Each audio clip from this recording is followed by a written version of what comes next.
व्यापारी का पतन और उदय। पंचतंत्र की कहानी। वर्धमान नामक शहर में एक बहुत ही कुशल व्यापारी दंतिल रहता था।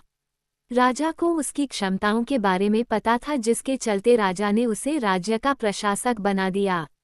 अपने कुशल तरीकों से व्यापारी दंतिल ने राजा और आम आदमी को बहुत खुश रखा। कुछ समय के बाद व्यापारी दंतिल ने अपनी लड़की का विवाह तय किया।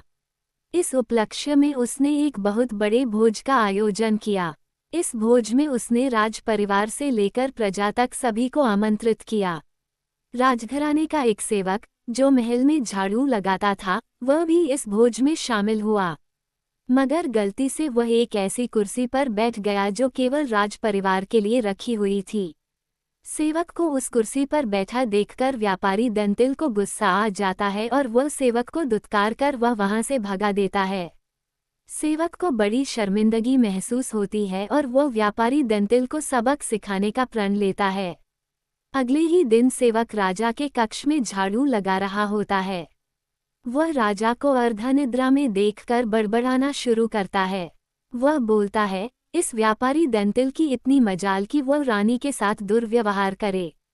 ये सुनकर राजा की नींद खुल जाती है और वह सेवक से पूछता है, क्या ये वाकई में सच है? क्या तुमने व्यापारी दंतिल को दुर्व्यवहार करते देखा है?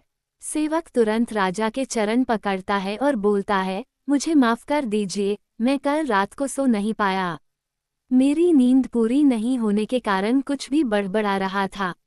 ये सुनकर राजा सेवक को कुछ नहीं बोलता, लेकिन उसके मन में शक पैदा हो जाता है। उसी दिन से राजा व्यापारी दंतिल के महल में निरंकुश घूमने पर पाबंदी लगा देता है और उसके अधिकार कम कर देता है। अगले दिन जब व्यापारी दंतिल महल में आता है तो उसे संतरिया रोक देते हैं। ये देखकर व्यापारी दंतिल बहुत आश्चर्यचकित होता है। तभी वहीं पर खड़ा हुआ सेवक मजे लेते हुए बोलता है, अरे संतरियों, जानते नहीं ये कौन है? ये बहुत प्रभावशाली व्यक्ति हैं जो तुम्हें बाहर भी फिंकवा सकते हैं, ठीक वैसे ही जैसा इन्होंने मेरे साथ अपने भोज में किया था। तनिक सावधान रहना। ये सुनते ही व्यापारी दंतिल को सारा माजरा समझ में आ जाता है। वह सेवक से माफी मांगता है और सेवक को अपने घर खाने पर बुलाता है। व्यापारी दंतिल सेवक की खूब आवभगत करता है। फिर वह बड़ी विनम्रता से भोज वाले दिन किए गए अपमान के लिए क्षमा मांगता है और बोलता है कि उसने जो भी किया गलत किया। सेवक बहुत खुश होता है और व्यापारी दंतिल से बोलता है, आप चिंता ना करें, मैं राजा से आपका खोया हुआ सम्मान आपको जरूर वापस दिलाऊंगा। अगले दिन राजा के कक्ष में झाड़ू लगाते हुआ सेवक फिर से बड़बड़ाने लगता है, हे भगवान, हमारा राजा तो इतना मूर्ख है कि वह गुस्लखाने में खीरे खाता है। ये सुनकर राजा क्रोधित हो जाता है और बोलता है, मूर्ख, तुम्हारी ये हिम्मत! तुम अगर मेरे कक्ष के सेवक ना होते तो तुम्हें नौकरी से निकाल देता।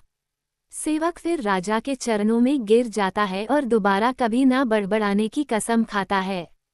राजा भी सोचता है कि जब यह मेरे बारे में इतनी गलत बातें बोल सकता है तो इसने व्यापारी दंतिल के बारे में भी गलत बोला होगा। राजा सोचता है कि उसने बेकार में व्यापारी दंतिल को दंड दिया। अगले ही दिन राजा व्यापारी दंतिल को महल में उसकी खोई प्रतिष्ठा वापस दिला देता है।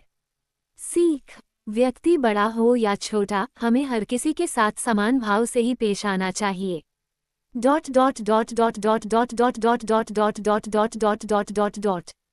दमनक से यह कथा सुनकर संजीवक ने कहा, ठीक है, तुम जो कहते हो वही करूँगा। तब दमनक उसे साथ लेकर पिंगलक के पास आया।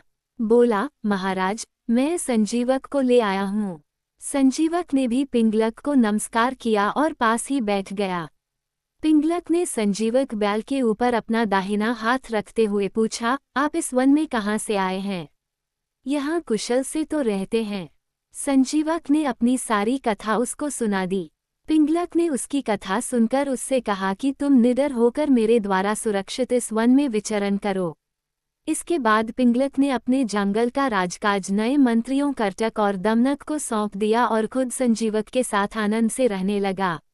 संजीवक ने कुछ दिनों में ही अपनी बुद्धि के प्रभाव से जंगली पिंगलक की हिंसक आदतें छुड़ाकर उसे ग्राम्य धर्म में लगा दिया। पिंगलक भी उसकी बातों में रुचि लेने लगा। उसकी हिंसा की वृत्ति समाप्त हो गई। वह अब हरिणों और दूसरे जानवरों को अपने नजदीक नहीं आने देता था। करटक और दमनक को भी दूर ही दूर रखता था। परिणाम ये हुआ कि सिंह के शिकार से बचे हुए भोजन से ही पेट भरने वाले छोटे छोटे जानवर भूख से व्याकुल हो गए। करटक, दमनक और दूसरे जानवर इस स्थिति पर चिंता करने लगे। वे सोचने लगे कि जब भगवान शंकर के गले में लिपटा हुआ सांप गणेश जी के वाहन चूहे को निगल जाना चाहता है, जब कार्तिकेय का वाहन मोर शंकर जी के सांप को खाना चाहता है, जब सांप को मारकर खाने वाले मोर को भी पार्वती का वाहन सिंह खाने की इच्छा रखता है, तब यह अहिंसा का नाटक क्यों? दमनक ने करटक से कहा, अरे भाई, अब तो पिंगलक और संजीवक में ऐसी प्रगाढ़ मित्रता हो गई है कि पिंगलक हम लोगों से विमुख ही हो गया। हमारे कितने ही साथी भी भाग गए। हमें राजा को समझाना चाहिए। मंत्री का धर्म है कि वह ठीक समय पर राजा को समझाए। करटक ने कहा, तुमने ही तो यह आग लगाई है। तुम्ही ने इस घास चरने वाले जानवर को हमारे स्वामी का मित्र बनाया है। दमनक बोला, ये सच है। दोष तो मेरा ही है, पिंगलक का नहीं। किंतु मैंने जैसे उनकी मित्रता कराई थी, वैसे ही अब उनकी मित्रता को भंग भी करा दूंगा। करटक ने कहा, लेकिन संजीवक बैल होने पर भी बड़ा बुद्धिमान प्राणी है। उधर सिंह पिंगलक भी भयानक है। ये ठीक है कि तुम्हारी बुद्धि तेज है, फिर भी तुम इन दोनों को अब अलग करने में कैसे समर्थ हो पाओगे? दमनक ने कहा, भाई, असमर्थ होते हुए भी मैं समर्थ हूँ। जो काम पराक्रम से पूरा नहीं हो पाता उसे भी चतुर व्यक्ति युक्ति से पूरा कर सकते हैं। जैसे कोई ने सोने के सूत्र के सहारे विषधर काले सांप का अंत कर दिया था। करटक ने पूछा, वो कैसे हुआ था? दमनक कहने लगा,